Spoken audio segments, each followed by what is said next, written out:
사실은 여자아이는 신생아는 입양이 굉장히 빨리 되는 편이에요. 그래서 만약에 여자 신생아를 원하면 저희는 1년 가까이 기다렸거든요.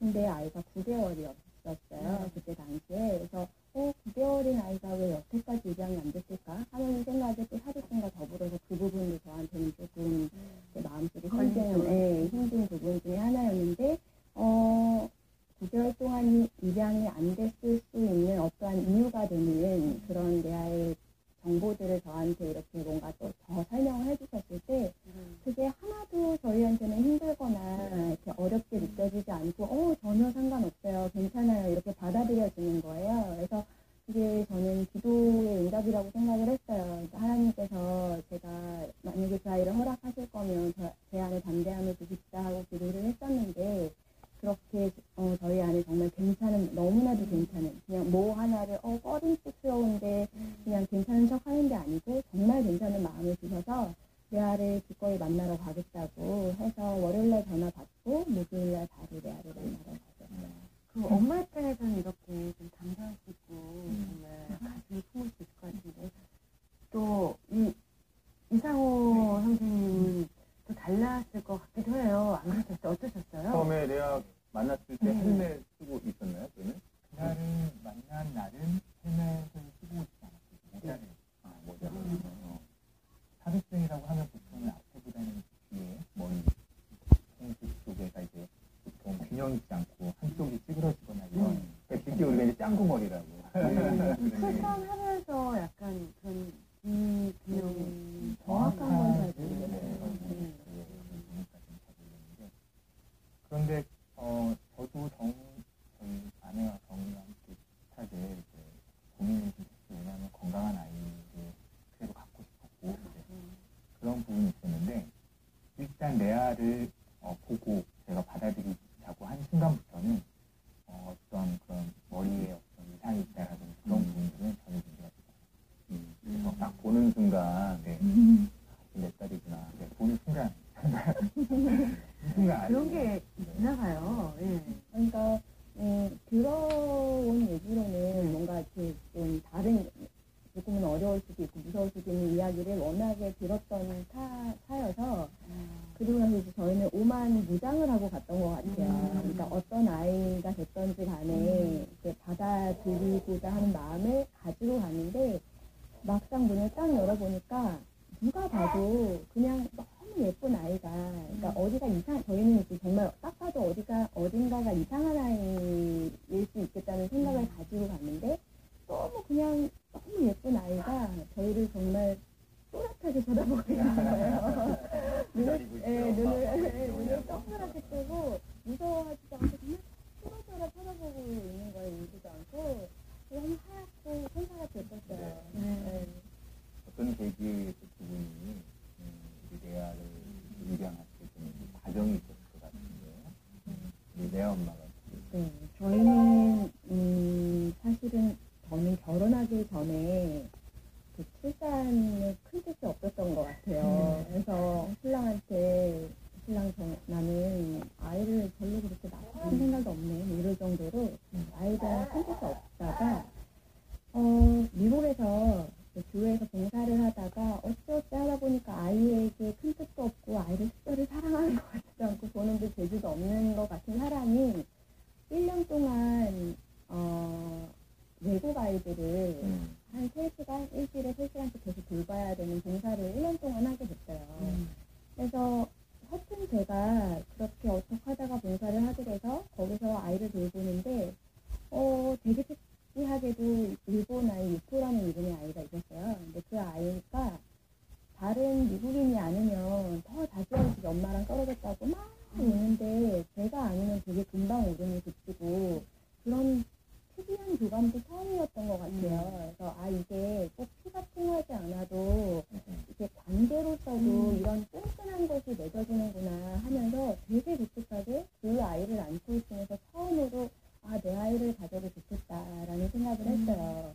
그렇게 그 실상에 대한 첫 소망이 생기고 나서 되게 또 그때는 전혀 저희가 이제 뭐 난임이건 불임이건 이런 거를 전혀 모르고 있을 때였는데 그때 그 그 생각이 되게 독특한 생각이 들었던 게, 만약에 요즘에 되게 흔한 것 같은데 불임이나 난임 같은 케이스가 정말 그럴 일은 없겠지만 우리 부부 안에 그런 일이 있다면 나는 그냥 입양을 하고 싶어, 이런 생각이 들었어요. 아이에 대해서 별로 이제 생각이 네. 없다가 갑자기 그런 네, 그래서 되게 본인의 아이에 대해서도 생각이 없었는데 갑자기 또 입양이라는 데까지 한꺼번에 정말 이렇게 와. 점프가 되더라고요. 그래서 그게 아마 외국 아이를 안고 있어서 나왔던, 그럼에도 불구하고 느껴지는 사랑이었기 때문에 그런 생각이 들었던 것 같아요.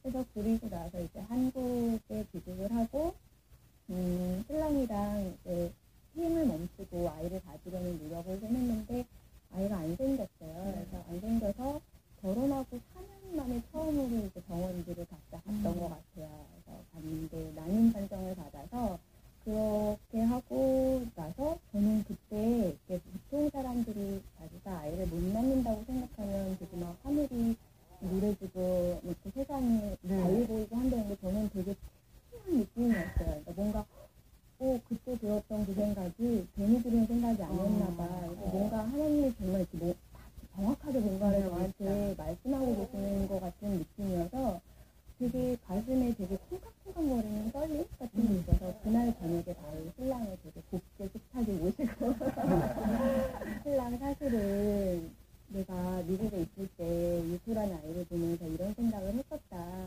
그래서 나는 우리가 이렇게 된 이상 입양을 하는 게 좋을 것 같아. 이렇게 되게 낯설고 한 번도 저희 안에 태자가 된 적이 없었던 화제를 꺼내는데 신랑이 되게 선뜻 되게 괜찮은 것 같아, 이렇게 얘기를 하는 거예요. 그래서 저도 고맙다고, 그래서 역시 우리는 부부다 마음이 같구나, 고맙다, 이렇게 되게 마음을 모아줘서 굉장히 좋았는데 신랑이 조금 더 생각을 하더니 우리 아이를 가지려는 시도를 한 번쯤은 해보는 게 어떠냐는 얘기를 하더라고요. 근데 저는 그렇게 처음 들었을 때 탐탁지는 않았어요. 그러니까 무슨 이야기인지는 너무 알겠는데 저한테는 되게 정확하게 말씀해 주시는 것 같아서 그래서 근데 또 마냥 반대를 하기에는 제가 도움이 둘이 같이 해야 하는 일이기 때문에 반드시 저의 도움이 필요한 일이었기에 신랑이 원하는데 제가 무턱대고 아니라는 것도 아닌 것 같아요. 그래서 이제 시험관 수술밖에 방법이 없어서 시험관을 하게 됐어요. 이제 시험관을 1차를 진행을 했을 때 제 마음이 그렇게 많이 동하지 않았었던 상태이기 때문에 사실은 시험관 아기를 할 때는 많은 분들께서 굉장히 큰 노력을 하시거든요. 그러니까 좋은 거 먹고 정말 그 시험관 수술이라는 게 자기 배에 계속 몸을 만들더라고요. 네, 주사를 맞아가면서 되게 오랜 기간 많은 공을 들여야 되는 거예요. 근데 저는 그런 과정에 제가 노력하는 것 자체가 약간 불편한 거예요, 마음이. 그래서 그냥 평상시랑 똑같이 생활했어요. 그래서 먹고 싶은 거 다 먹고, 생활하는 거 일도 다 하고, 집안일도 다 하고, 전혀 뭐 특별히 조심한다거나 애를 쓰지 않는. 근데 실패를 했어요, 1차에. 실패를 하고, 이제 그게 마음이 안 좋더라고요. 그러니까 물론 애쓴 거는 아니지만 실패를 했기 때문에. 그래서 2차를 이제 저는 당연히 생각을 안 하고 있었는데 신랑이 어느 날 갑자기 한 번 더 하자고. 네. 그래서 되게 입양에 대해서는 그때도 너무 열린 상태였는데 갑자기 자기 닮은 딸 하나 낳아서 키우고 싶은 욕심이 그게 잘 포기가 안 돼, 이렇게 또 얘기를 하는 거예요. 그래서 그래서 이거를 어떻게 하지 하다가 또 역시나 마찬가지 혼자만이 결정할 수 있는 문제는 아니기 때문에 그러면 이번에는 1차에는 노력을 안 했으니까 2차 때는 만약에 실패를 하더라도 너가 조심을 안 해서 병원이 좋지 않아서 영풍이가 될 수 없을 만큼 최선의 노력을 다하자 해서 정말 좋은 병원으로 옮기고 저도 좋은 거 먹고 몸도 조심하고 일도 잠깐 쉬고 노력을 했어요. 그렇게 하고 주변 분들에게도 알리고 1차 때는 안 알렸는데 기도의 도움도 받고 해서 그 과정이 참 어려웠는데도 임신이 됐어요. 그래서 그 수정 과정이나 뭐 여러 가지가 다 기적적으로 정말 기도의 도움으로 잘 됐었는데 그러면서 임신이 됐다는 거예요. 그래서 저도 그 임신이 됐다는 얘기를 들으니까 되게 기쁘더라고요. 그래서 되게 기쁘다, 잘 됐다, 그래서 되게 떨리는 마음으로 있었는데 신랑은 그때 너무 벅차서 막 울컥울컥해서 회사에서 일이 잘 안 될 정도였다고 하더라고요. 그래서 신랑이 좋아하니까 저도 당연히 좋고 해서 되게 기쁜 마음으로 있었는데 3일 정도였나요? 그래 저는 이제 1차 피검사하면 그게 단 줄 알았는데 그게 아니고 2차, 3차 피검사를 계속 해서 그 수치가 임신 호르몬 수치가 계속 비하급수적으로 늘어나야 되는데 2차 피검사에서 피검사 수치가 떨어진 거예요. 그래서 떨어지면 그게 이제 임신 착상 실패라고 봐야 돼요. 그래서 실패하셨습니다. 얘기를 다시 들은 거죠. 네. 그래서 굉장히 슬펐어요. 그때는. 그러니까 1차 때랑은 다르게 이거는 있다고 생각했던 아이가 없어진 거기 때문에 네, 그래서 뭐라고 설명하기가 어렵게 눈물 나고 아무것도 못하게끔 되게 많이 힘들었던 것 같아요.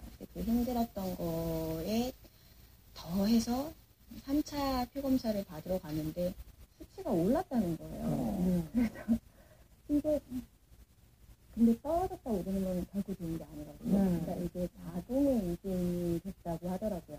그러니까 자궁에 착상이 네, 자궁에 착상이 되는데 거기다 설상가상으로 자궁 에 어딘가가 착상이 된 게 눈에 딱 보이면 그거를 제거를 한다든지 아니면 정확한 수술로서 어떻게 수술이든 할 수 있을 것 같은데 안 찾아지는 거예요. 어디 있는지 안 찾아지는데 수치는 이상하게 오르고 그러니까 병원에서 늘 갈 때마다 3일에 또 오세요. 또 피 뽑아주세요 하고 막 밤에 심한 복통이 생기면 장 파열이 난 거니까 빨리 병원으로 뛰어오라고 이런 얘기를 들으면서 한 달 가까이를 계속 피검사를 하면서 수치가 올랐어요. 또 올랐어요. 여전해요. 이런 얘기를 들으면서 지냈던 것 같아요. 그러다가 이제 결국 병원에서 더 이상은 못 보겠다. 정말 위험하니까 MTX라고 항암 주사가 있어요. 그 항암 주사를 놔서 인위적으로 놔서 몸 안에 어딘가에 붙어있을 그 생명을 없애는 과정을 거친 거죠. 근데 그 과정을 이렇게 지나면서 저는 너무 이해가 잘 안 됐어요. 그러니까 그때는 하나님한테 되게 원망하듯이 정말 매번 기도가 늘 원망이었던 것 같아요. 왜냐하면 처음부터 저는 이장에 대한 생각이 되게 확고했었고 하나님 제가 얼마나 순수한 마음으로 이장을 원했었는지 다른 사람은 설명해도 이해 못해도 하나님은 다 아시잖아요. 그래서 제가 그렇게까지 처음부터 마음을 먹었고 순종하려고 했었고 그리고 그랬는데 왜 저를 임시정까지 그러니까 시험관을 그러면 하게 하지 마시지 아니면 하기는 하겠어도 그러면 첫째, 2차 때 처음 임신됐다고는 하지 마시지 아니면 없애더라도 깔끔하게 없애주시지 왜 이렇게까지 오랫동안 저를 이렇게 힘들게 하시냐고 막 되게 막 그런 마음으로 막 이렇게 지나고 보니까 그게 저희한테 또 필요한 과정이었더라고요. 참 정말 기도 말씀을 또박또박 하시지만 그 과정이 얼마나 험난하고 표현하기 힘드셨겠어요. 처음 그 아내분이 이병 얘기를 꺼냈을 때 남편분 입장에서 어떠셨어요? 쉽게 받아들였어요? 네, 그거는 사실 쉽게 받았어요. 어떻게 해요? 저는 같이 미국에 있을 때 아내와는 좀 다르게 이제 주변에는 이제 교회에 외국인 교회를 갔어요. 노스캐롤라이나라는 지역에 학교를 다녔는데 그곳에서 이제 미국인 교회를 다니고 그래서 그 미국인 친구들을 이제 사귀게 된 거예요. 근데 그 가족들을 보는데 저는 좀 특별한 느낌을 가졌던 게 어느 집을 가보니 자기 아이가 있는데 입양을 하는 거예요. 그리고 또 어떤 집을 가니까 입양을 하는데 백인 친구였는데 백인을 하는 게 아니라 황인, 그러니까 아시아에서 어떤 입양을 하거나 그래서 제가 예전에 가지고 있던 그런 그 고정관념으로는 이상하다. 왜냐하면 저는 그때까지만 해도 그 의식이 아이를 입양을 하면 이 아이를 위해서 뭔가 숨기고 이 아이를 위해서 그 어떤 출생에 대해서 얘기를 안 하고 이렇게 키우는 게 당연하다라고 생각을 하고 동양적인 사고. 네. 그게 아이를 위한 거라고 생각을 했었던 것 같아요. 그랬는데 그 친구들은 동양 아이를 입양했으니까 시작부터 이미 다 그렇죠. 이미 입양 오픈이 되어 있는 거예요. 그래서 굉장히 저한테 신선한 충격이었고 그리고 자기 아이가 있음에도 불구하고 입양하는 모습을 보게 되니까 그동안 한 번도 생각도 못 해봤던 입양에 대해서 다시 한번 생각해 볼 수 있는 그런 시간이 됐어요. 그래서 정은이하고 대화를 한 건 아니었지만 저도 그 시간 동안에 입양에 대한 생각을 해봤던 것 같아요. 마음의 워밍업을 네. 또 간접적인 경험을 이제 했었잖아요. 결국 이제 입양을 그렇게 해서